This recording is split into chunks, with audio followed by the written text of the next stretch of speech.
Olá, bem-vindos a mais um dia do nosso plano de leitura da Bíblia, o dia 124. Hoje a gente vai mergulhar em 3 histórias que são, na verdade, como um espelho pra gente, sabe? Uma fala de obediência na hora, sem pensar 2 vezes. Outra de uma teimosia, uma rebeldia que se repete. E a terceira, essa é sobre tentar achar um sentido no meio do sofrimento. E a pergunta que amarra tudo isso, que conecta as leituras de hoje em Atos, Juízes e Jó, é bem direta. Como é que a gente responde quando Deus aponta um caminho?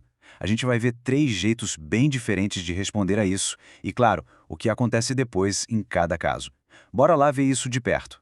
Vamos começar pelo primeiro caso, o da obediência, sabe? Aquela resposta rápida e cheia de confiança. E o nosso exemplo aqui é a jornada do apóstolo Paulo lá em Atos capítulo 16. É incrível ver como ele segue a liderança do Espírito Santo, mesmo sem ter o mapa completo do que ia acontecer.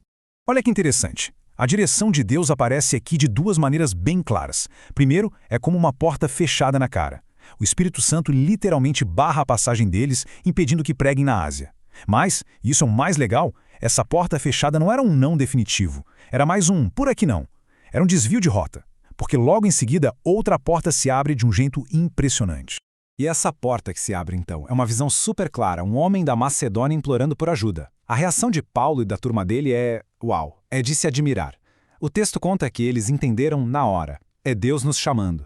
E o que eles fizeram? Se prepararam imediatamente para ir. Sem questionar, sem hesitar. Simplesmente obedeceram. E foi essa obediência que os levou até a cidade de Filipos. E aí a gente vê o resultado, né? A obediência deles não foi à toa, não foi um tiro no escuro. Ela foi a ponte que os conectou com pessoas que Deus já estava preparando do outro lado. E a história da primeira pessoa a se converter na Europa é a prova viva disso. Essa pessoa é Lídia, uma mulher de negócios, sabe? Bem-sucedida, vendia tecidos caros e o mais importante, ela já buscava a Deus, olha que sintonia perfeita. Paulo obedece e vai. Deus, por sua vez, abre o coração de Lídia para que ela ouça a mensagem. É isso, a obediência de um encontrou o coração preparado do outro. E o resultado, o evangelho simplesmente floresceu. Ok, agora vamos virar a página completamente. A gente sai dessa história de obediência e entra num cenário totalmente oposto. Lá no livro de Juízes, a gente encontra um padrão, um ciclo de desobediência teimosa que se repete sem parar. O contraste com o que a gente acabou de ver em Atos é gritante. E tem uma pergunta feita pelo anjo do Senhor que parece que fica ecoando o livro inteiro. Por que vocês não me obedeceram? Pensa só, Deus tinha dado uma ordem bem clara para o povo de Israel. Coisa simples, não façam acordos com os outros povos e derrubem os altares pagãos. Mas eles simplesmente ignoraram. E essa desobediência acabou prendendo eles num ciclo vicioso, sabe? Um ciclo terrível. Primeiro eles pecavam indo atrás de outros deuses. Aí, como consequência, vinha a opressão. Eles eram entregues aos inimigos. No meio do sofrimento, o que acontecia? Eles clamavam a Deus por ajuda. E Deus, na sua misericórdia, mandava um libertador, um juiz. Só que a paz durava pouco. E aí que está a grande tragédia da história. Bastava o juiz morrer para tudo começar de novo e cada vez pior. O texto diz que eles se recusavam a largar suas práticas e seu caminho obstinado. Era uma teimosia, uma desobediência que estava, assim, na raiz do comportamento deles.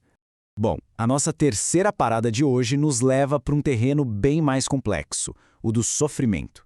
Lá no livro de Jó, a questão não é mais obedecer ou não obedecer a uma ordem clara. A pergunta muda. Agora é, como a gente reage quando o que Deus faz parece injusto? Quando a gente simplesmente não consegue entender os caminhos dele. E é exatamente esse o grito de Jó. Um grito que vem lá do fundo da alma dele, da dor. Ele fala, eu sou inocente, mas Deus está me negando justiça.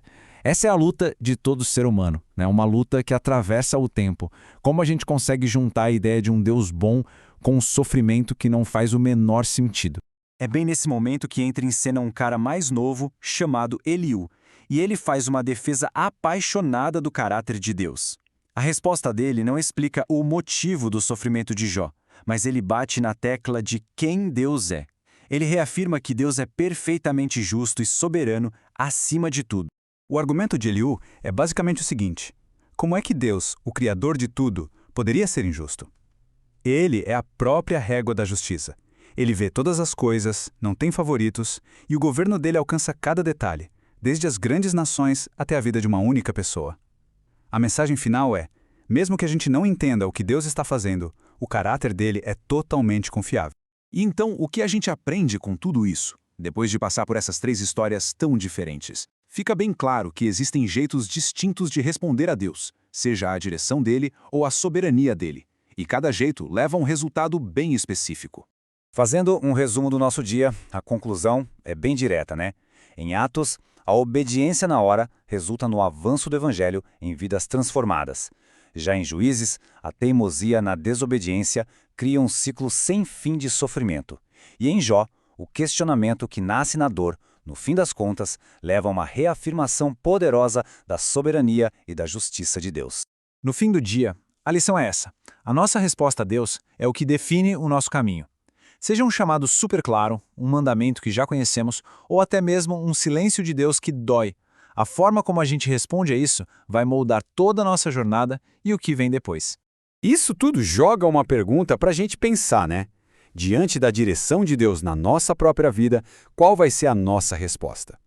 A gente vai pelo caminho da obediência de Paulo, da rebeldia do povo em Juízes, ou daquela confiança de Jó, mesmo sem entender nada? E aí, gostou dessa reflexão de hoje? Se ela te ajudou de alguma forma, não esquece de deixar aquela curtida e seguir o canal Pneuma BR para a gente continuar essa jornada diária juntos. Valeu pela companhia e a gente se vê na próxima.